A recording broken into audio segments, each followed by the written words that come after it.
Prezados alunos, é um grande prazer estar aqui novamente com vocês. Então nós vamos dar continuidade à nossa aula de História do Direito. Nesse momento é importante, passo todos os recados aqui necessários, que se faça a leitura do texto e também que se faça principalmente as atividades solicitadas. Então nesse sentido nós vamos discutir um pouquinho de História do Direito, vamos falar do Brasil, de 1946 à ditadura militar no Brasil. Esse texto ele tem uma conotação muito importante, que ela vai trazer uma discussão para nós aqui, principalmente relacionado às características voltadas a esse processo que nós temos da Constituição. Então essa Constituição ela vai trazer alguns critérios, alguns aspectos, e dentro dessa relação alguns desses aspectos serão demonstrados aqui, mostrados para vocês, para que a gente possa então entender o formato, as características dessa Constituição trazida para nós aqui, que vai, em outras palavras, modificar um pouco esse cenário que nós vínhamos da Era Vargas e agora a gente está, em outras palavras, dentro do princípio da chamada República Nova. Vamos então ao nosso primeiro slide. O fim do Estado Novo e a Constituição de 1946. A partir de 1942, quanto à posição do Brasil na Segunda Guerra Mundial, se definiu em favor das potências liberais, o que acabou por fazer com que o país se enganjasse no conflito contra os regimes totalitários. As contradições nascidas com essa tomada de posição repercutiram no cenário político interno. Como explicar um Estado com tantas características fascistas que envia seus cidadãos para lutar e morrer contra o fascismo, em defesa dos ideais autototalitários? Mas somente essa contradição não poderia explicar a queda do Estado Novo. Em 1943, esgotara-se o prazo que o Estado impusera para a legitimação da Constituição de 1937, por meio de um plebiscito. E muitos exigiam uma maior participação política e a volta do país a uma situação mais legalizada. Podemos perceber então que através dessa característica, a gente pode observar as mudanças que vão ocorrer. Então muitos questionamentos se aparecem, muitas condições, em outras palavras, pela própria posição do Estado, no cenário internacional, em um momento que nós estamos vivendo esse parâmetro, estipulado pelas estruturas da Segunda Guerra Mundial, as divisões internacionais elas são, de certa forma, naturais. Os apoios para cada lado e, obviamente, a condição de como se comportar dentro desse cenário. Existem vários fatores que influenciam esse processo, mas, em outras palavras, eu poderia dizer para vocês que é uma composição extremamente importante nós pensarmos que essa relação ela vai influenciar as questões legais no Brasil, ou seja, a sua estrutura, sua composição. Vamos ao próximo slide. A Constituição de 1946. Um pouco mais de um mês depois da deposição de Vargas pelos militares, em 2 de dezembro de 1945, foi realizada a eleição para presidente, abrindo o caminho para a feitura da nova Constituição, em 1946. A Ordem dos Advogados do Brasil chegou a indicar uma lista de estudiosos em legislação para a elaboração de um anteprojeto. A tentativa tinha por objetivo substituir a estrutura autocrática imposta em 1937. Mas, ao contrário das anteriores, a Constituição de 1946 não foi precedida de uma comissão especial nomeada pelo Executivo. Em setembro de 1946 foi aprovada a versão final da nova Constituição do Brasil, cuja base foi a Constituição de 1934. Contendo todos os receios que acompanham um país que acabou de sair de uma ditadura e um alinhamento cada vez mais evidente com os Estados Unidos, que, após a Segunda Guerra, tornaram-se líder do bloco capitalista da Guerra Fria. É claro que dentro desse contexto, a posição do Brasil ela vai ficar muito mais próxima aos princípios capitalistas. E se nós estamos falando que os Estados Unidos ele está frente a essa característica, é claro que muitas dessas estruturas elas estarão presentes aqui dentro desse cenário. Assim, podemos dizer então que grande parte de toda a estrutura composta no Brasil e as influências nas composições da nossa Constituição, ela tem esse fator histórico. Essa estrutura que vai, em outras palavras, trazer essas referências e essas influências do cenário internacional, principalmente na composição da posição no Brasil dentro desse cenário. Então aí a gente já pode tomar a posição de que essa estrutura ela vai se aproximar agora de um determinado lado, né? E nesse sentido a gente já pode perceber que essa concepção do próprio capitalismo, né, desse bloco, ele vai, em outras palavras, trazer essas influências também para o Brasil. Vamos adiante. Essa Constituição restaurou a autonomia do Poder Judiciário, afiançando novamente a independência desse poder e as garantias clássicas ao magistrado, com o artigo 95, que indica que os juízes contam com a vitalicidade e a inamovibilidade e irredutibilidade dos vencimentos.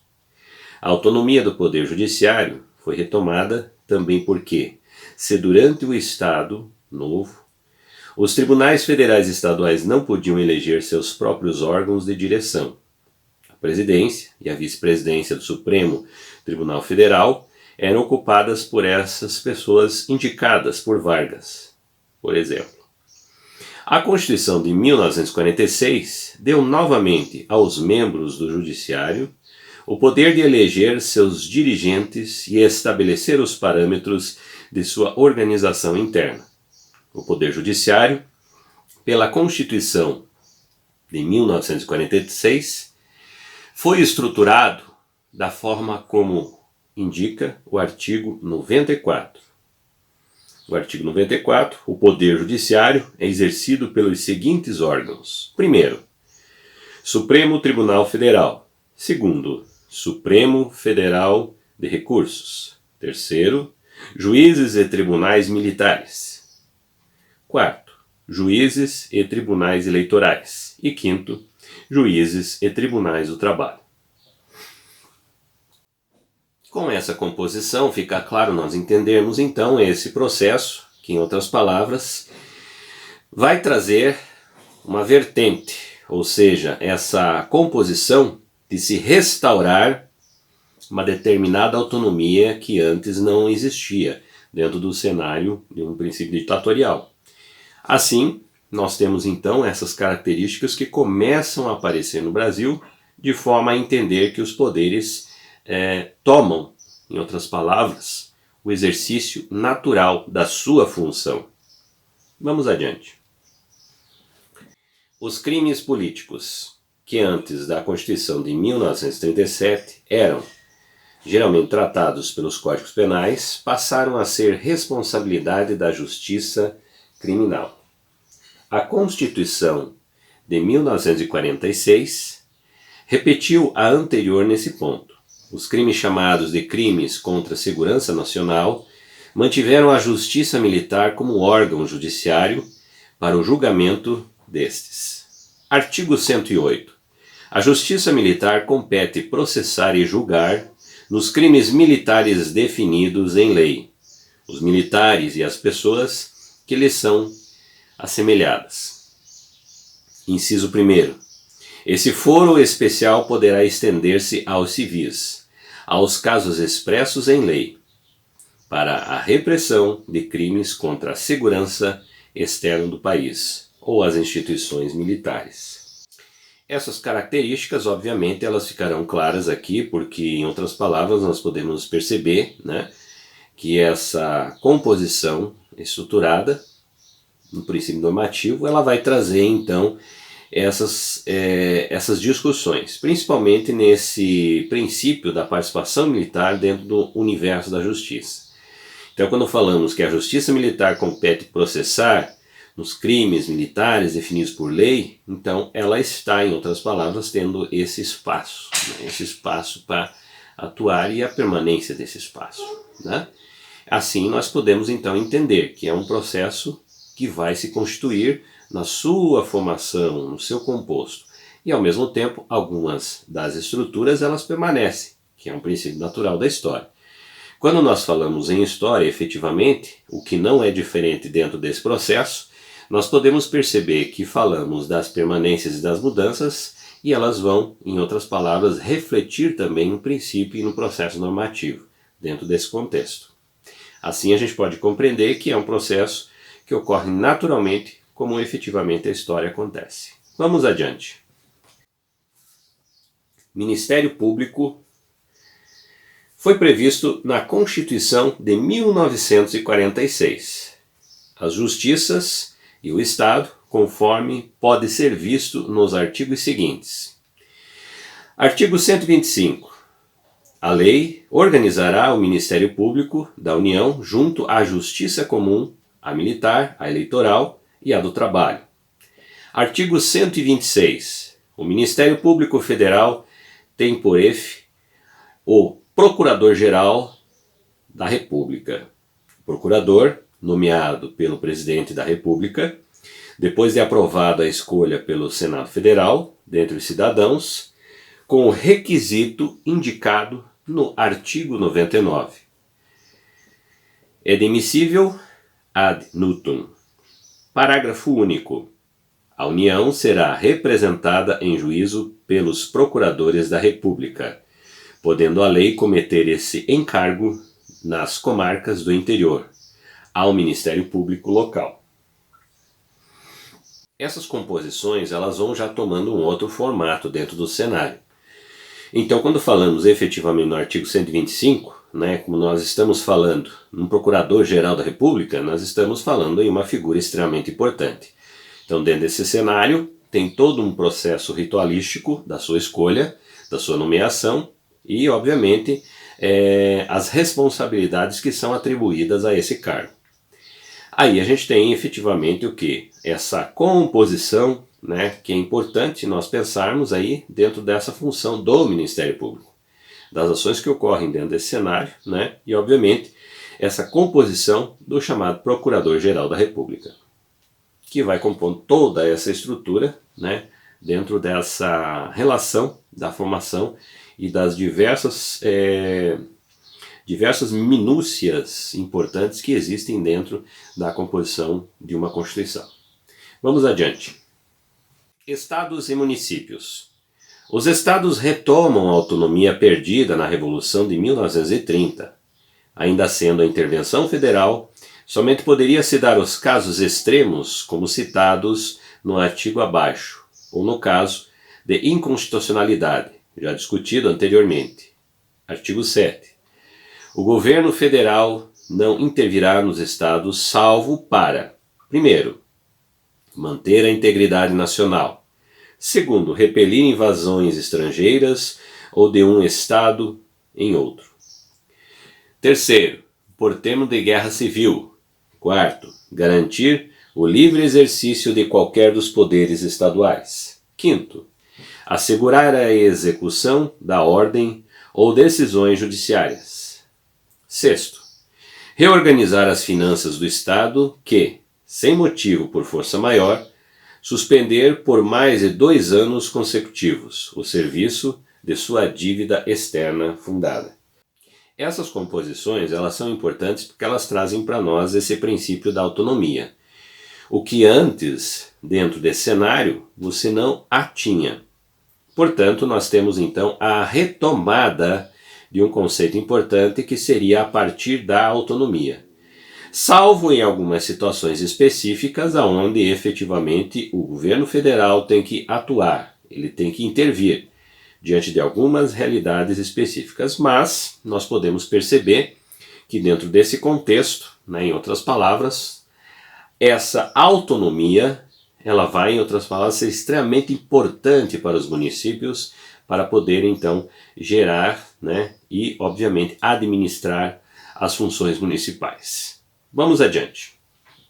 A independência do município também é vista nesse contexto constitucional. Continuavam sendo nomeados pelos governadores, os prefeitos de capitais e de instâncias hidrominerais. E mais, tornando a questão mais aberta, passível de modificações. Os constituintes indicaram que seriam nomeados também os prefeitos de cidades que fossem consideradas de Conselho de Segurança Nacional, como áreas de importância para a segurança do país. Artigo 28. A autonomia dos municípios será assegurada, primeiro, pela eleição dos prefeitos e dos vereadores. Segundo, pela administração própria no que concerne ao seu peculiar interesse e, especialmente, a decretação e arrecadação dos tributos da sua competência e a aplicação das suas rendas. B. Organização de serviços públicos locais. Inciso 1. Poderão ser nomeados pelos governadores do Estado ou dos territórios os prefeitos das mesmas. Percebemos então que essa autonomia ela tem os seus limites, né? Obviamente, e alguns dos aspectos estarão dentro dessa forma ainda, né, que a própria União ela tem esse controle. Então isso não vai ser, em outras palavras, escancarado. Ele vai ficar dentro de algumas dimensões, então de alguns aspectos que tomam, em outras palavras, essa forma desse controle. Então isso é uma realidade dentro dessa característica normativa aqui. Vamos adiante. Os direitos.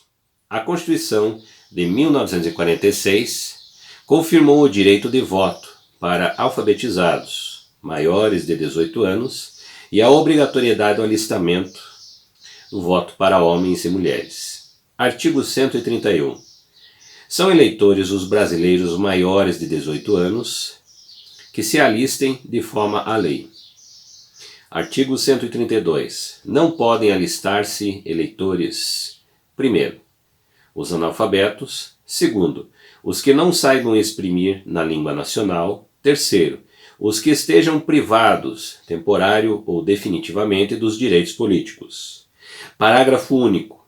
Também não podem alistar-se eleitores nas praças de pré-salvo os aspirantes a oficial, os suboficiais, os subtenentes, os sargentos, os alunos de escolas militares de ensino superior.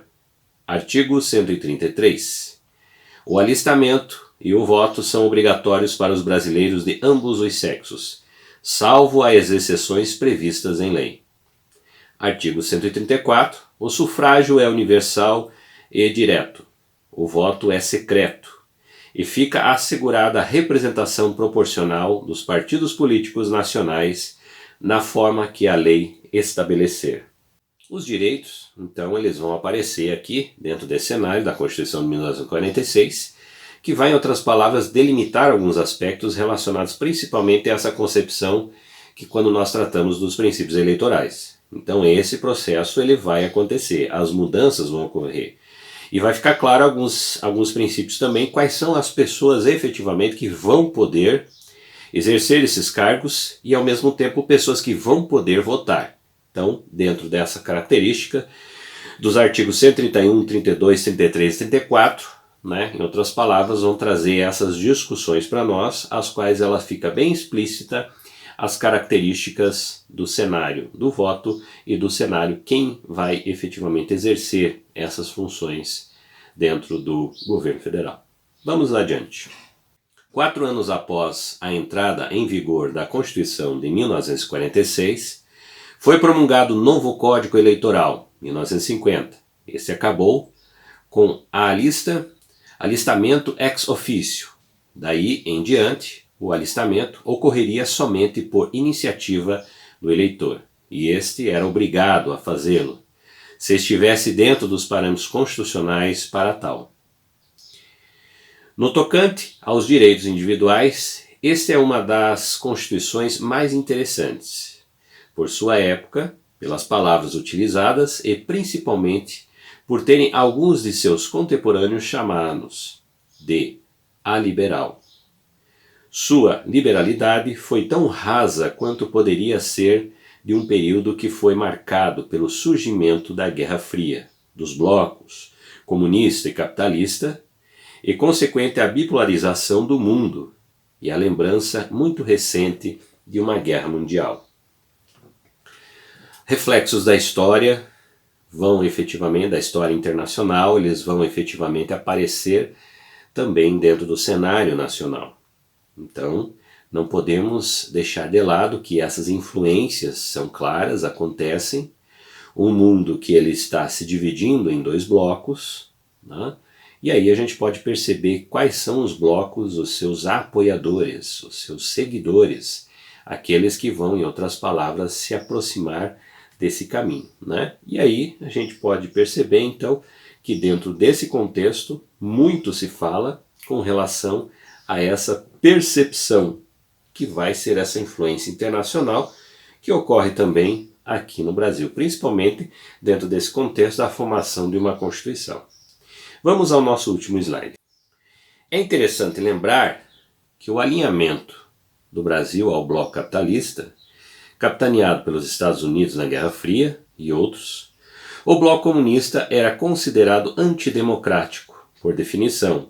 Assim, afirmava o artigo 141, inciso 13, da Constituição de 1946. Inciso 13, é vedado a organização e registro ou funcionamento de qualquer partido político ou associação cujo programa ou ação contrarie o regime democrático.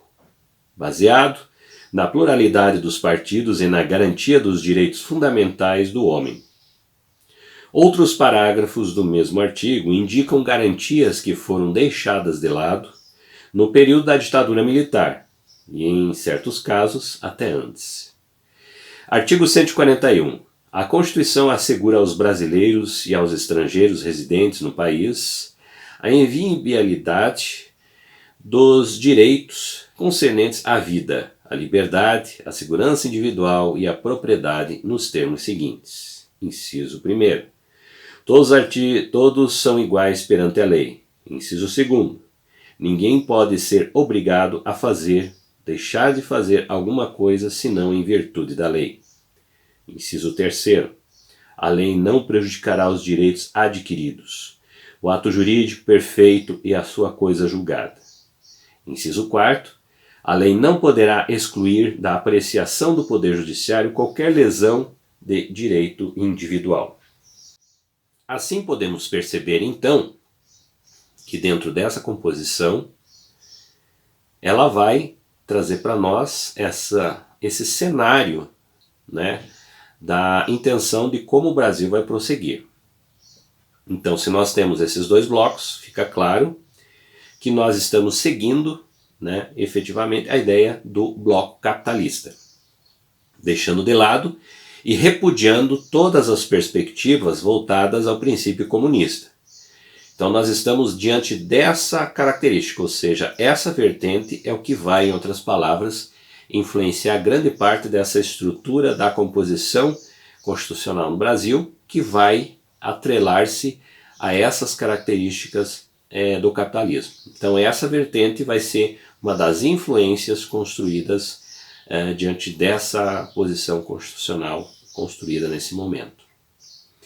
Bom, então essas eram as discussões que nós tínhamos aqui, né, nesse momento, principalmente com essa relação da formação da Constituição, nesse momento, que é uma influência de um cenário internacional de conflitos, que vai trazer essa perspectiva para todos nós aí, que é uma vertente diferenciada, e as tendências que vão ocorrer nessa função, nessa estrutura do chamado capitalismo aí. A todos vocês, muito obrigado, agradeço pela atenção e volto a explicar para vocês que a importância de vocês fazerem a leitura do texto. A todos vocês, muito obrigado, bons estudos!